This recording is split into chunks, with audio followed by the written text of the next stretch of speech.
تاب کے درگے تیرگی می روی بہر توبہ درائے شباب غوی بشنو از گوش دل مثنوی مانوی در رہے صدق برتا مسمم شوی بشنو از گوش دل مثنوی مانوی در رہے صدق برتا مسمم شوی۔ بسم اللہ الرحمن الرحیم، الحمدللہ رب العالمین والصلاة والسلام علی سیدنا مولانا محمد سید الانبیاء والمرسلین وعلی آلہ واصحابہ اجمعین، اما بعد۔ موسیٰ علیہ السلام اور فرعون کے درمیان کا جو مکالمہ ہے وہ گزشتہ کی محفل میں ہم سن رہے تھے، اور اسی گفتگو کا اگلا حصہ یہاں شروع کیا جا رہا ہے، جس میں فرعون نے موسیٰ علیہ السلام سے کہا تھا کہ موسیٰ تو جادو کا بہت بڑا استاد ہے، جس طرح سے تو نے اپنے اثر سے میرے گروہ کے اندر رخنہ ڈال دیا ہے، تفرقہ ڈال دیا ہے، میری قوم میری بات سن کر ایک جگہ ہوا کرتی تھی، تیری ان باتوں کو سننے کے بعد ان کے اندر اختلاف ہو گیا ہے اور یہ دو گروپوں میں بٹ گئی ہے۔ تو یہ تو عام آدمی عام طریقے سے نہیں کر سکتا، یقیناً یہ اختلاف کا پیدا کرنا کوئی بہت بڑی طاقت ہے۔ وہ اس طاقت کو تو مان رہا تھا، لیکن سمجھ رہا تھا کہ یہ طاقت جادو کی طاقت ہے، اور جو جادو ہے اگر وہ طاقتور ہو تو اپنے اثرات ضرور دکھاتا ہے۔ تو اس کا ذکر کرتے ہوئے فرعون نے موسیٰ علیہ السلام پر طعنہ دیا تھا۔ اس کا جواب اب موسیٰ علیہ السلام اس کو دے رہے ہیں کہ جادو کیا ہوتا ہے اور خدائی طاقت کیا ہوتی ہے، اس کے درمیان فرق کرنا سیکھ۔ گفت ہستم غرق پیغام خدا، جادوئی کہہ دید با نام خدا۔ تو موسیٰ علیہ السلام نے فرمایا کہ میں خدا کا پیغام بندوں تک پہنچانے کے کام میں منہمک ہوں۔ میں کوئی جادو سیکھنے کے لیے دنیا میں نہیں آیا ہوں، جادو دکھانے کے لیے دنیا میں نہیں آیا ہوں۔ میرا جو کام ہے، میں نبی ہونے کی حیثیت سے خدا کا پیغام بندوں تک پہنچانا میرا کام ہے، اور وہ اسی کام میں ہوں۔ اور خدا کے نام کے ساتھ جادوگری آج تک کس نے دیکھی ہے؟ جادوگری جو ہوتی ہے وہ شیطان کی طرف سے ہوتی ہے، خدا کا کام کرنے والا جادوگری نہیں کرتا۔ غفلت و کفرست مائے جادوئی، مشعل دینست جان موسوی۔ اصل میں جادوگری کا جو انحصار ہے، جادوگری کا جو بیس ہے، وہ تو کفر پر ہے، غفلت پر ہے۔ جو آدمی غافل ہوتا ہے ایمان سے، خدا سے، دین سے، اور کفر کے راستے پر آتا ہے، شیطان کی مدد اس کو حاصل ہوتی ہے، تو جادو اپنا اثر دکھاتا ہے۔ تو موسیٰ کی جو جان ہے وہ تو دین کی شمع ہے، دین کی روشنی نکل رہی ہے، تو موسیٰ کو جادو کی طرف منسوب کرنا یہ عقل مندی نہیں ہے، کیونکہ دو اپوزٹ چیزیں ہیں۔ دینداری اور اللہ کا راستہ ایک چیز ہے، اور شیطان کا راستہ اور کفر اور بدکاری وہ ایک چیز ہے۔ جو چیز اس میدان کی ہے وہ اس میدان میں کہاں ہو سکتی ہے، اور جو اس میدان کی ہے وہ اس میدان میں کہاں ہو سکتی ہے۔ من بجادو یا چے مانم اے قبیح، کس دمم پر رشک می گردد مسیح۔ اے بے شرم انسان، اے اگلی انسان، ایک نسخے میں اے قبیح ہے اور ایک نسخے میں اے وقیح ہے۔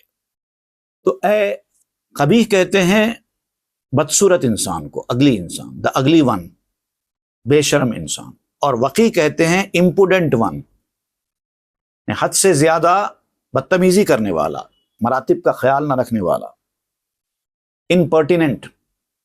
تو خیر بہرحال دونوں لفظ بھی یہاں پر جم سکتے ہیں کہ اے بے شرم انسان، اے بدتمیز انسان، میں جادوگروں سے مشابہت کیسے رکھ سکتا ہوں؟ میں تو وہ ہوں کہ میرے دم سے، میرے پھونکنے سے جو مسیح لوگ ہوتے ہیں، شفا دینے والے ہوتے ہیں، وہ بھی رشک کرتے ہیں۔ میں وہ ہوں کہ میرے پھونکنے سے علاج کرنے والوں کو بھی رشک ہوتا ہے، کاش یہ پھونک ہمارے پاس ہوتی۔ میں نے ایک کتاب میں جو اس مثنوی کا انگریزی نسخہ ہے اس میں یہاں پر مسیح کو میسیہ یعنی کہ جیزس لکھ دیا ہے، تو ویسا مطلب نہیں ہے، وہ غلط ہے۔ موسیٰ علیہ السلام کے دور میں عیسیٰ علیہ السلام پیدا ہی نہیں ہوئے تھے، تو عیسیٰ علیہ السلام کا تذکرہ کیسا نکل سکتا ہے؟ یہاں مسیح سے مراد شفا دینے والا، بیماری دور کرنے والا ہے۔ اور اسی طریقے سے رشک کا ترجمہ بھی بعض لوگوں نے جلس کر دیا ہے، جلس نہیں ہے۔ موسیٰ علیہ السلام سے عیسیٰ علیہ السلام کو جلسی کیسے ہو سکتی ہے؟ تو یہاں پر جلس کا لفظ بھی نہیں ہے، رشک اصل میں زیادہ سے زیادہ آپ اس کے لیے انوی کا لفظ استعمال کر سکتے ہیں۔ کوئی چیز کسی کے پاس ہو اور آپ کو بھی خواہش ہو کہ آپ کے اندر بھی وہ چیز رہے، آپ کے پاس بھی وہ چیز رہے، تو وہ انوی ہوتی ہے، رشک ہوتا ہے۔ یار عربی میں اس کو غبطہ کہتے ہیں، اور غبطہ جائز ہے۔ جلنا جس کو ہم کہتے ہیں وہ حسد کے زمرے میں آتا ہے، وہ جائز نہیں ہے۔ حسد حرام ہے، غبطہ حرام نہیں ہے۔ کوئی بھی چیز کسی کے پاس ہے اور آپ کو خواہش ہو کہ وہ چیز آپ کے پاس بھی ہو، یہ غبطہ ہے، اس میں برائی نہیں۔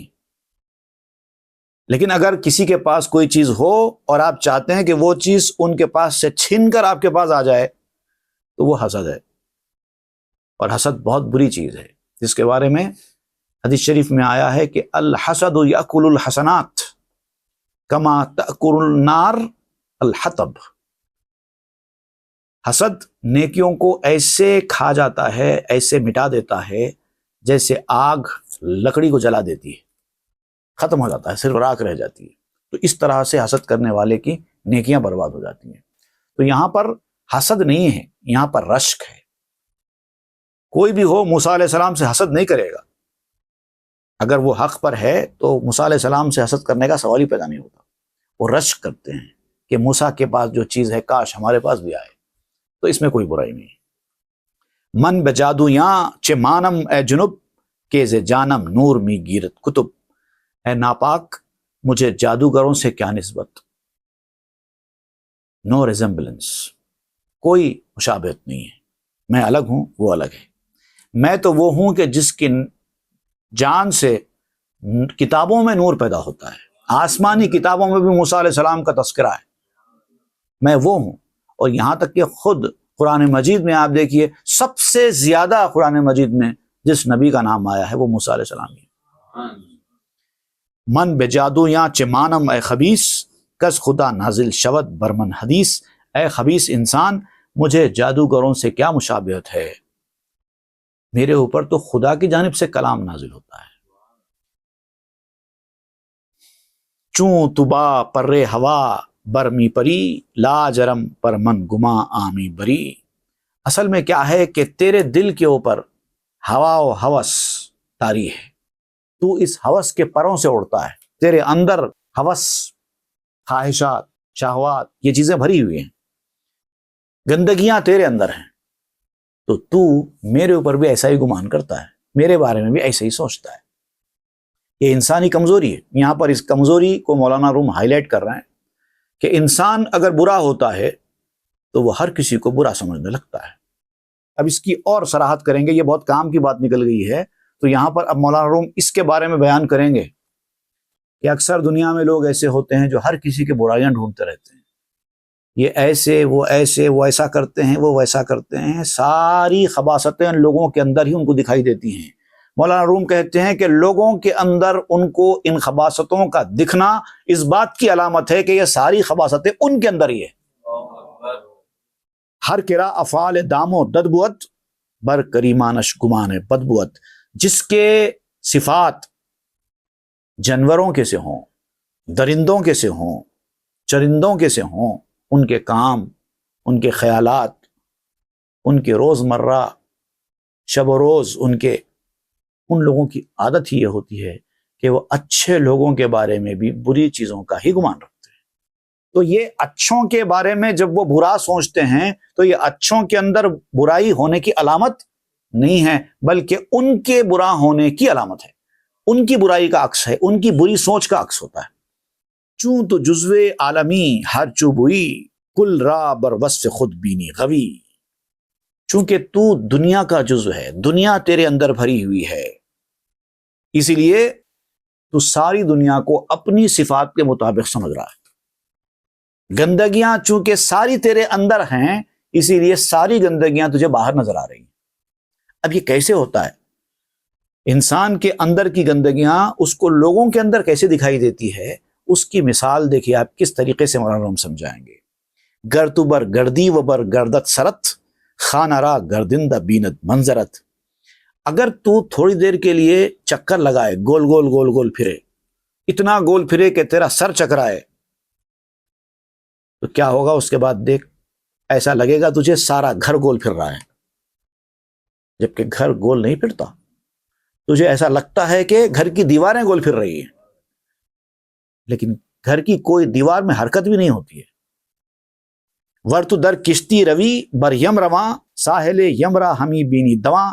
اگر تو چلتے ہوئے دریا کے اوپر کشتی لے کر چلے، ایک دریا چل رہا ہے، پانی میں تیزی کے ساتھ آگے بڑھ رہا ہے، اور آپ اس کے اوپر کشتی لے کر سوار ہیں اور جا رہے ہیں، تو آپ کو ایسے لگتا ہے جیسے دریا کے کنارے پیچھے کی طرف جا رہے ہیں، حالانکہ آپ سامنے کی طرف جا رہے ہیں، آپ کو لگتا ہے دریا کے کنارے پیچھے کی طرف جا رہے ہیں۔ اس کی اور مثال آپ ٹرین میں دیکھیے۔ اگر آپ ٹرین میں بیٹھے ہیں اور آپ کی ٹرین جا رہی ہے اور آپ کی ٹرین کے بازو پٹریوں پر ایک اور ٹرین ٹھہری ہوئی ہے، تو آپ کو تھوڑی دیر کے یہ لگتا ہے کہ وہ ٹرین بھی جا رہی ہے، حرکت میں ہے۔ یا پھر آپ کی ٹرین اگر اسٹل ٹھہری ہوئی ہے پٹریوں کے اوپر اور بازو سے کوئی ٹرین گزر جائے تو آپ کو لگتا ہے کہ آپ کی ٹرین بھی چل رہی ہے۔ تو آپ کی ٹرین کا ایفیکٹ نہیں ہے، وہ بازو کی ٹرین کا ایفیکٹ ہے۔ ویسے ہی لوگوں کا آپ کی نظروں میں برا دکھائی دینا، یہ آپ کی نظروں کی خرابی ہوتی ہے۔ گر تو باشی تنگ دل از ملہما، تنگ بینی جملہ دنیا را ہما۔ اگر تم جنگ لڑتے لڑتے لڑتے لڑتے جنگ سے بیزار ہو جاؤ، طبیعت میں تنگ دلی آ جائے، نیرونیس آ جائے ہارٹ میں، اپریسڈ ہو جاؤ، تو کیا ہوتا ہے؟ ساری دنیا آپ کو تنگ ہی دکھائی دیتی ہے۔ حالانکہ تنگی آپ کے دل کے اندر ہے، لیکن آپ کو دکھائی دیتا ہے کہ ساری دنیا تنگ ہو گئی ہے۔ ورت خوش باشی بے کام دوستاں، این جہاں بنمائدت چونگل ستاں۔ اگر آپ دوستوں کے رویے سے، دوستوں کے کاموں سے، دوستوں کے ساتھ آپ کے تعلقات سے، دوستوں کی مہربانیوں سے آپ خوش ہیں، تو آپ کو دنیا بھی حسین نظر آتی ہے۔ حالانکہ دنیا تو وہی ہے، ہمیشہ جیسی تھی آج بھی ویسی ہے۔ اگر آپ کی زندگی اچھی گزر رہی ہے تو آپ سمجھتے ہیں سب کی زندگی اچھی گزر رہی ہے۔ اگر آپ کی زندگی پریشانیوں میں ہے تو آپ سمجھتے ہیں دنیا پریشانیوں کی جگہ ہے، سب پریشان۔ حالانکہ آپ کی زندگی کا آپ کے اوپر ہی اثر ہے، دوسرے کے اوپر اثر نہیں پڑتا، لیکن آپ کو ایسا لگتا ہے۔ اے بسا کس رفتہ تا شام و عراق، او ندیدہ ہے جس کفر و نفاق۔ بہت سے انسان شام کو اور عراق کو گئے، جو کہ ایک دور میں بڑے اسلامی مراکز ہوا کرتے تھے۔ اس دور میں ان لوگوں نے شام کا اور عراق کا دورہ کیا، لیکن وہاں جا کر بھی انہوں نے کفر اور نفاق کے سوا کچھ نہیں دیکھا۔ ایسے لوگ بھی ہیں، آج بھی آپ کو ایسے لوگ مل جاتے ہیں۔ کسی ملک کے چند باشندوں سے ان کی ملاقات ہو جاتی ہے اور پھر وہ ان کے ساتھ مل کر پورے ملک کے بارے میں رائے قائم کر دیتے ہیں۔ اس ملک کے لوگ ایسے ہی ہوتے ہیں، کیونکہ وہ ان کی گندگی ہے جو دکھائی دے رہی ہے۔ جبکہ حقیقت یہ ہے کہ کسی بھی ملک کے 40-50 لوگوں سے ملاقات کر کے آپ پورے ملک کے بارے میں فیصلہ نہیں کر سکتے۔ ملک تو بہت دور کی بات ہے، شہر کے بارے میں آپ فیصلہ نہیں کر سکتے 40-50 آدمی سے مل کے کہ اس شہر کے لوگ ایسے ہوں گے۔ لیکن لوگوں کا حال یہ ہے کہ پورے ملک کے بارے میں فیصلہ کر دیتے ہیں، فلاں ملک کے لوگ ایسے ہوتے ہیں۔ دراصل ملک کے لوگ ایسے نہیں ہوتے، بلکہ آپ کے دل کی خرابی ہے، آپ کی نظر کی خرابی ہے، آپ کی گندگی لوگوں کے اوپر آپ کو دکھائی دے رہی ہے۔ وہ بسا کس رفتہ ہندو ہرا، او ندیدہ جز مگر بیو شرا۔ بہت سے لوگ ہندوستان کو گئے، ہرات کو گئے، جو کہ افغانستان کا ایک مغربی صوبہ ہے۔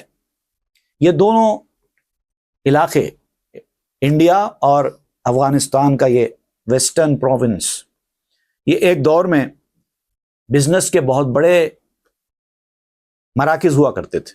لوگ دور دور سے انڈیا کو آتے تھے کاروبار کرنے کے لیے، بہت بڑے مراکز ہوا کرتے تھے۔ تو اس کا ذکر کرتے ہوئے آپ فرماتے ہیں کہ لوگ ہندوستان کو گئے، ہرات کو گئے کاروبار کرنے کے لیے، تو ان کو کاروبار کے سوا کچھ نظر نہیں آیا۔ وہ سمجھتے ہیں ہندوستان میں صرف کاروبار ہے، اس کے علاوہ کچھ بھی نہیں، اس کے سوا انہوں نے دیکھا ہی نہیں ہے۔ حالانکہ کسی بھی ملک میں صرف ایک چیز نہیں ہوتی، اس زمانے میں علم تھا ہندوستان میں اور بہت سارے فنون تھے، لیکن جو آدمی کی نظر جہاں ہوتی ہے اس کو وہی دکھائی دیتا ہے۔ وہ بسا کس رفتہ ترکستان و چین، او نہ دیدہ ہے جز مکر و کمین۔ بہت سے لوگ ترکستان کو گئے، چین کو گئے، اور وہاں جا کر بھی انہوں نے صرف دھوکہ، فریب یہی دیکھا۔ ان کو جو دکھائی دیا انہوں نے بیان کر دیا۔ طالب ہر چیز اے یار رشید، جز ہما چیزیں کے می جوید ندید۔ اے میرے بھلے دوست، ہر چیز کے طلب کرنے والے نے اسی چیز کو دیکھا ہے دنیا میں جس کو وہ تلاش کرتا تھا۔ اگر آپ کی تلاش برے آدمی کی طرف ہے تو آپ کو برے ہی دکھائی دیں گے، اگر آپ کی تلاش اچھے لوگوں کی ہے تو اچھے لوگ ہی دکھائی دیں گے۔ دنیا میں اچھائی بھی ہے، برائی بھی ہے، آپ کی طلب کیا ہے؟ جن کی طلب اچھے لوگ ہیں ان کو اچھے لوگ مل ہی جاتے ہیں، اور جن کی طلب برے لوگ ہیں ان کو صرف برے لوگ ہی دکھائی دیتے ہیں۔ ایسے لوگ آپ کو دنیا میں بہت مل جائیں گے جو ہر کسی کے بارے میں بدگمان ہیں، ہر کسی کا برائی سوچتے ہیں، اس لیے کہ ان کے اندر خود برائی ہے جو ان کو ایسے دکھا رہی ہے۔ چون ندارت مدرکے جز رنگ و بو، جملے اقلیم ہارا گو بجو۔ اگر کسی کا مقصد، کسی کا گول، کسی کی منزل رنگ اور بو کے سوا کچھ نہیں ہے، ایکسٹرنل فینومینن ہی دیکھنا چاہتا ہے، تو پھر اس سے کہہ دو جا کے کہ سارے ممالک ڈھونڈ لے، دنیا کے کونے کونے میں چلے جائے، اس کو روحانیت کہیں بھی نظر نہیں آئے گی۔ اگر آپ میٹیریلزم کی طرف جا رہے ہیں اور میٹیریلزم ہی آپ کا مقصد ہے تو دنیا بھر میں ہر جگہ آپ کو میٹیریلزم ہی ملے گا، اسپریچولزم دور دور تک کہیں دکھائی نہیں دے گا۔ ایسے لوگوں کو آپ نے ایسے کہتے ہوئے بھی کبھی سنا ہوگا کہ بھائی یہ دینداری کی باتیں، یہ اچھے لوگ یہ پرانے ہو گئے، اب آج کی دنیا میں کوئی اچھا نہیں ہے، ہر آدمی غرضی، مکار، دھوکے باز یہی ہو گیا ہے دنیا میں۔ ایسا اگر بولتا ہوا کسی کو آپ دیکھ لو تو سمجھ جاؤ کہ یہ ساری برائیاں اسی کے اندر موجود ہیں، کیونکہ دنیا کبھی اچھے برے آدمی سے خالی نہ پہلے ہوئی ہے، نہ آج ہے، نہ آئندہ ہوگی۔ جاؤ جا کے دنیا کے کونے کونے میں ڈھونڈ لو، کہیں تمہیں روحانیت نظر نہیں آئے گی اگر تم ایسا سوچتے ہو تو۔ گاؤ در بغداد آمد ناگہاں، بگذرد اونزی سراتا آنسراں۔ دیکھیے ایسی سچویشن کی مثال بالکل ایسے ہی ہے جیسے کوئی بیل بغداد کے شہر میں آ گیا، ادھر سے ادھر، ادھر سے ادھر گھومنے لگا۔ بغداد کا اتنا بڑا شہر تھا، بہت بڑا، میٹروپولیٹن سٹی جیسا ہوتا ہے آج کے دور میں، اس دور میں وہ تھا، ہر چیز تھی بغداد میں، پیسہ تھا، تجارت تھی، علم تھا، تصوف تھا، تربیت تھی، ہر چیز ہوا کرتی تھی بغداد شہر میں ایک دور میں۔ لیکن اگر بیل بغداد شہر میں آ جائے تو اس کو یہ سب کچھ دکھائی دے گا۔ از ہما عیش و خوشی ہا و مزہ، او نہ بینت جس کے قشر خرپوزہ۔ وہ تمام عیشوں کو، تمام خوشیوں کو، تمام مزوں کو نہیں دیکھ پائے گا۔ جو جو نعمتیں میسر ہیں بغداد میں وہ کچھ بھی اس کو دکھائی نہیں دے گی، اس کو دکھائی دے گا تو صرف خربوز کا چھلکا، خربوزے کے چھلکے کی سوا اس کو کچھ دکھائی ہی نہیں دے گا۔ اسی طریقے سے آپ دیکھیے لوگ مقدس مقامات کو جاتے ہیں، کعبۃ اللہ کی زیارت کو جاتے ہیں، مدینہ منورہ کو جاتے ہیں۔ اگر کوئی میٹیریلزم والا آدمی مدینہ منورہ کو جائے تو آپ اس سے پوچھیں کہ بھائی آپ نے کیا دیکھا، تو وہ کیا کہے گا زیادہ سے زیادہ کہ بھئی ایسی کمانیں تھیں، ایسی گنبد تھی، بس جو ظاہری رنگ و بو جس کو کہتے نا، ایکسٹرنل فینومینن، صرف وہی بیان کرے گا۔ نورانیت کی کوئی بات وہ بیان کر سکتا ہے؟ نہیں کر سکتا ہے۔ نورانیت دکھائی کہاں دیا ہے اس کو؟ جیسی دیواریں یہاں تھیں ویسی تھی وہاں پر بھی، جیسے آسمان یہاں پر ہے ویسے آسمان وہاں پر بھی ہے، جیسے زمین یہاں پر ہے ویسے زمین وہاں پر بھی تھی، جیسے جھاڑ پہاڑ یہاں پر ہے ویسے جھاڑ پہاڑ بھی وہاں پر، اس سے ہٹ کے کیا ہے؟ لیکن جو روحانیت والا آدمی ہے، جو نور کو سمجھتا ہے وہ کہے گا سنا تھا شہر مدینہ ہے نور کا محبت، گلی گلی میں گیا آزما کے لوٹ آیا۔ وہ جو نور ہے جو گلی گلی میں ہے وہ میٹیریل والے کو کہاں دکھائی دے گا؟ کہ بوت افتادہ در رہ یا حشیش، لائق سیران گاوی یا خریش، جو راستے میں پڑی ہوئی گھاس ہے، کھانے پینے کی چیزیں ہیں، بس وہی بیل کو نظر آئے گی، بس وہی کھا کر خوش ہو جائے گا۔ اگر وہ اچھا مل جائے اس کو، وہ کہے گا واہ کیا بہترین شہر ہے بغداد، اچھا اچھا کھانے کو مل گیا ہے۔ اور اگر یہ نہ ملے تو وہ تو گالی دے گا بغداد شہر کو، کیونکہ اس کو جو چیز چاہیے تھی وہ نہیں ملی اس کو۔ تو جس آدمی کو جو چیز چاہیے ہوتی ہے اگر وہ چیز اس کو مل جاتی ہے تو وہ اس کی تعریف کرتا ہے، نہیں تو نہیں کرے گا۔ خشک بر میخ طبیعت چون قدید، بستے اسباب و جانش لا یزید۔ لیکن یہ جو میٹیریلزم کی جو دنیا ہے نا، یہ اس میں اور روحانیت کی دنیا میں بہت بڑا فرق ہے۔ میٹیریلزم کی دنیا بالکل ایسے ہی ہے جیسے مرے ہوئے جانور کا گوشت، اور اسپریچولزم کی دنیا بالکل ایسے ہی ہے جیسے زندہ جانور کا گوشت۔ اب دونوں میں فرق کیا ہے آپ سمجھا رہے ہیں؟ زندہ جانور کا جو گوشت ہوتا ہے نا، وہ بدلتے وقت کے ساتھ ساتھ بڑھتا رہتا ہے، اس کے اندر تغیر و تبدل آتا ہے، چینجز آتے رہتے ہیں۔ کبھی جانور دبلا ہوتا ہے، کبھی جانور موٹا ہوتا ہے، جانور دبلا ہو جائے تو گوشت کم ہو جاتا ہے، جانور موٹا ہو جائے تو گوشت بڑھ جاتا ہے، یہ سب چلتا رہتا ہے، اسی کو کہتے ہیں زندہ جانور۔ لیکن اگر جانور مر جائے، اس کا گوشت آپ نکال لیں تو اس گوشت کو لے کے آ کے آپ گھر کے میخ پہ لٹکا دیں، کبھی وہ گوشت بڑھے گا بلکہ الٹا کم ہوتا چلا جائے گا۔ جیسے جیسے وہ سوکھتا جائے گا اس کا پانی، گوشت کی مقدار کم ہوتی چلی جائے گی، اس کا وزن گھٹتا چلا جائے گا۔ تو جو اسباب سے وابستہ لوگ ہیں ان کے اندر کوئی ترقی نہیں ہوتی۔ 20 سال پہلے جیسے تھے آج بھی ویسے ہی ملیں گے، ان کے اندر کوئی تبدیلی نہیں ہوگی۔ جبکہ روحانیت کے میدان میں جانے والے آدمی کا ایک ایک دن اس کو ترقی دیتا رہتا ہے۔ کل جو تھا وہ آج نہیں، اور آج جو ہے وہ کل نہیں رہے گا، ترقی ہوتی چلی جائے گی۔ وہاں فضائے خرق اسباب و علل، ہست ارض اللہ اے صدر اجل، اے صدر اعظم، اللہ کی زمین وہ اس طرح کے اسباب اور علتوں سے وابستہ نہیں ہے، وہاں تو اسباب اور علتیں ٹوٹ جاتی ہیں۔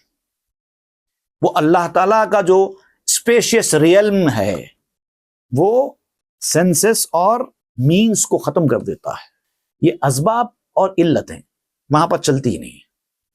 ہر زمان مبدل شود چون نقش جاں، نو بے نو بینت جہان در آیاں۔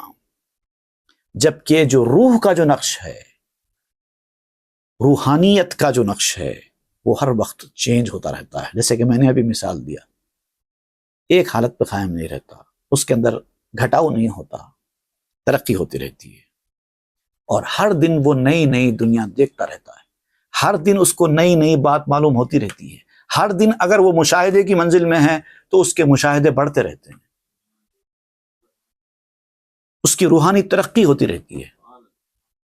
اگر کوئی انسان ایک ایک دن میں روحانیت میں ترقی حاصل نہ کرتا رہے تو پھر روح ساتھ رکھ کر جینے کا فائدہ کیا ہے؟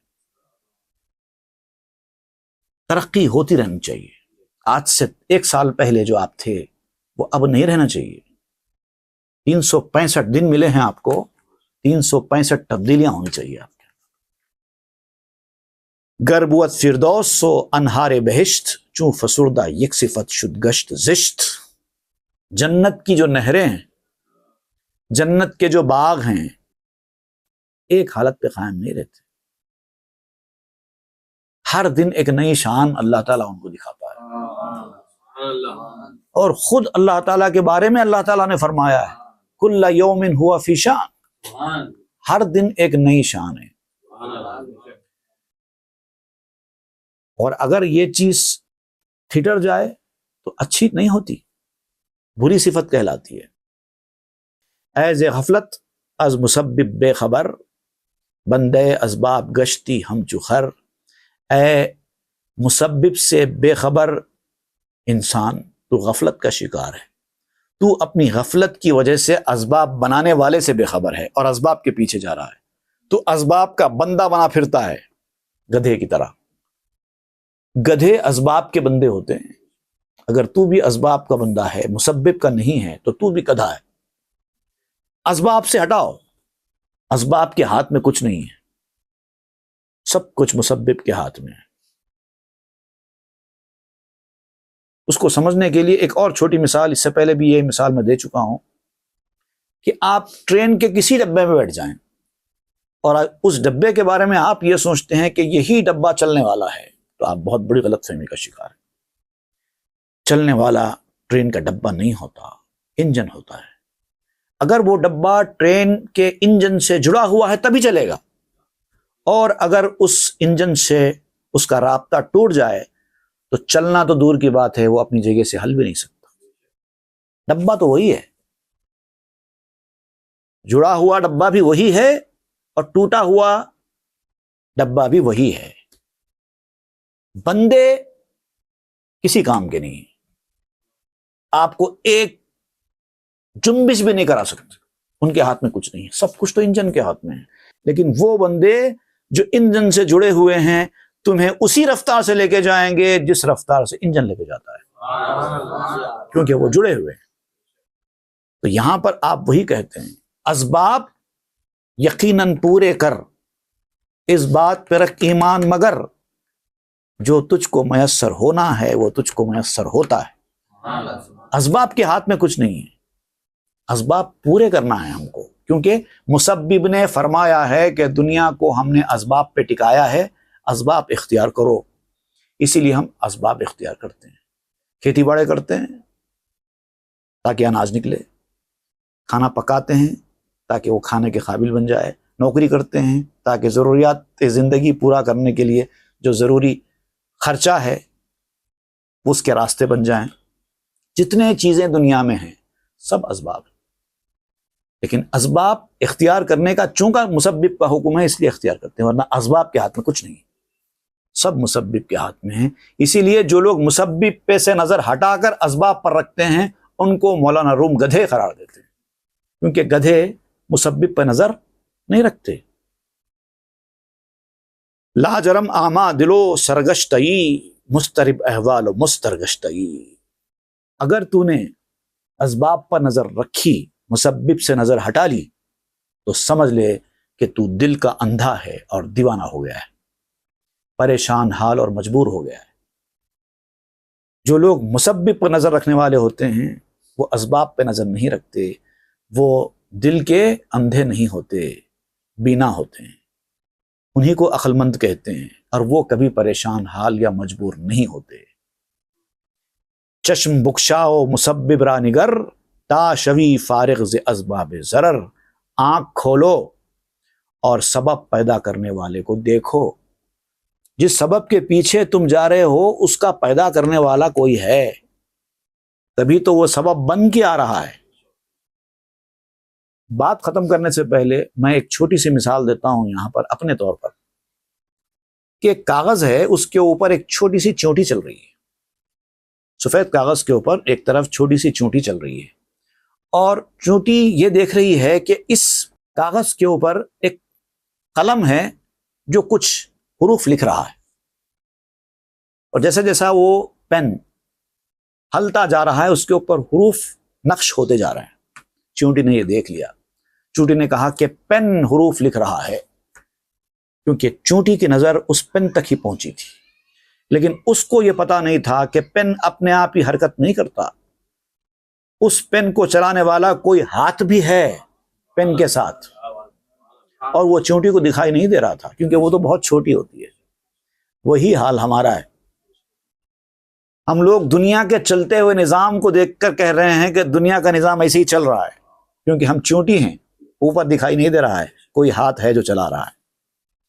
تو مولانا روم کہتے ہیں اس پر نظر کرو، سبب کو ہٹاؤ اور مسبب کی طرف نظر کرو، تاکہ تم نقصان کے اسباب سے نجات پا جاؤ، ورنہ پھر اس اسباب پر نظر کرو گے تو نقصان کے اسباب پیدا ہو جائیں گے۔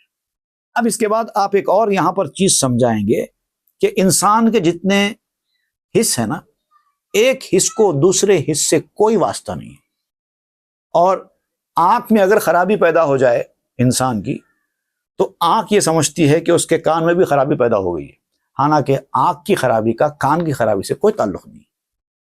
اب دیکھیے یہ بہت اہم ترین بات ہے جو یہاں پر مولانا روم بیان کر رہے ہیں ایک دوسرے اگزامپل کے ساتھ، وہ انشاءاللہ ہم آئندہ کے درس میں پڑھیں گے۔ صلی اللہ تعالیٰ علی خیر خلق سیدنا محمد وآلہ وصحبہ اجمعین والحمد للہ رب العالمین۔ تاب کے درگے تیرگی میں روی،